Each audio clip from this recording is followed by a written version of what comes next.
મિત્રો, જ્યારે ખરાબ સમય આપણો આવે અને ખરાબ સમયમાં શું કરવું, તકલીફ પડે, દુઃખ આવે તો આપણે શું કરવું?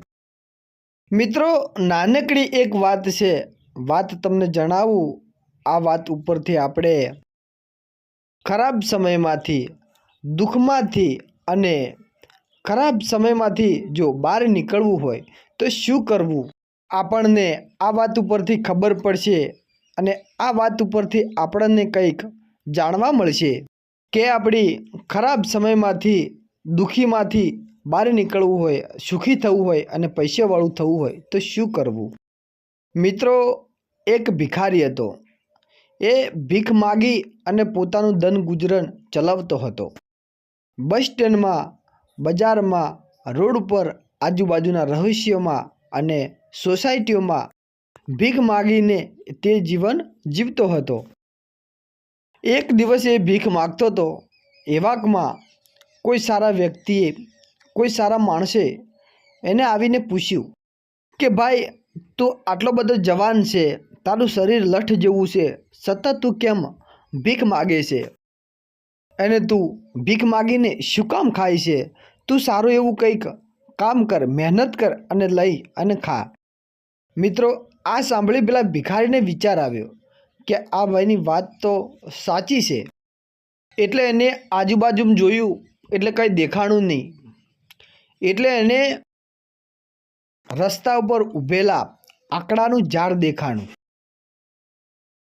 એટલે એ ભિખારીએ આકડાના ફૂલ તોડી લાયા. બાજુમાં હનુમાનજીનું મંદિર, બાજુમાં શનિદેવનું મંદિર, એમ એક મંદિર હતું. ત્યાં એ ભિખારી અવારનવાર ભીખ માગતો. એટલે એ ભિખારીએ આકડાના ફૂલ તોડી લાવ્યા અને મંદિરની બારે એ ભિખારી ભીખ માગતો હતો. કોઈ અવારનવાર જવાવાળું એને ભીખ આપતું.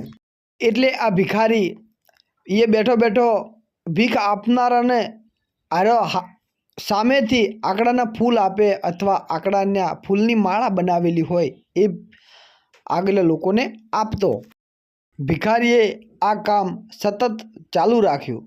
થોડા થોડા પૈસા આવવા લાગ્યા. એટલે આ ભિખારી બજારમાં જઈ ફૂલ લાવતો, ફૂલોની માળા બનાવતો, ગુલાબની માળા બનાવતો, એવા સુગંધીવાળા અલગ ફૂલ લાવી એની પણ માળા બનાવે.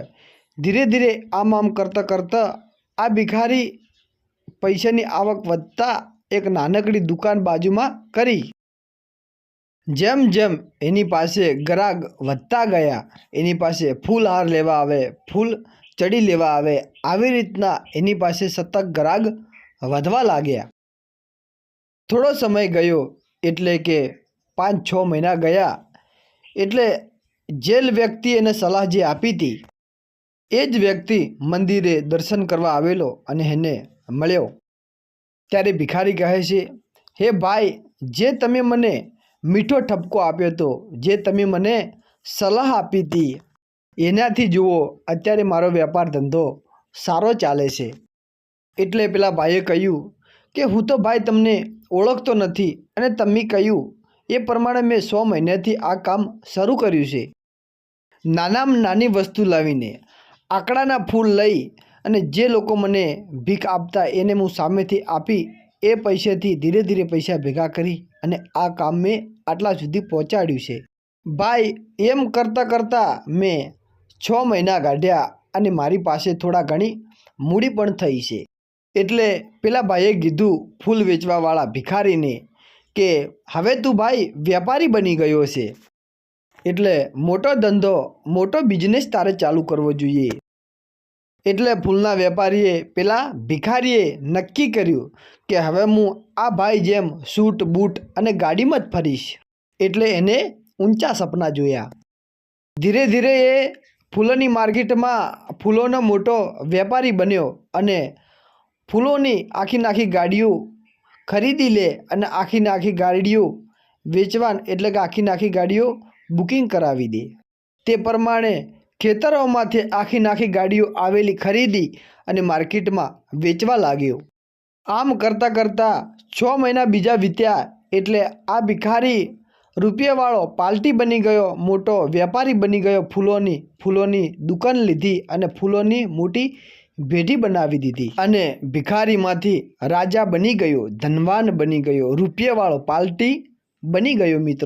મિત્રો આ વાત ઉપરથી એ સાબિત થાય છે કે તમે ધીરજ રાખશો અને ધીરજમાં કોઈ પણ કામ ધીરેથી કરી જશો તો મિત્રો એની સફળતા તમને અવશ્ય જરૂર મળશે.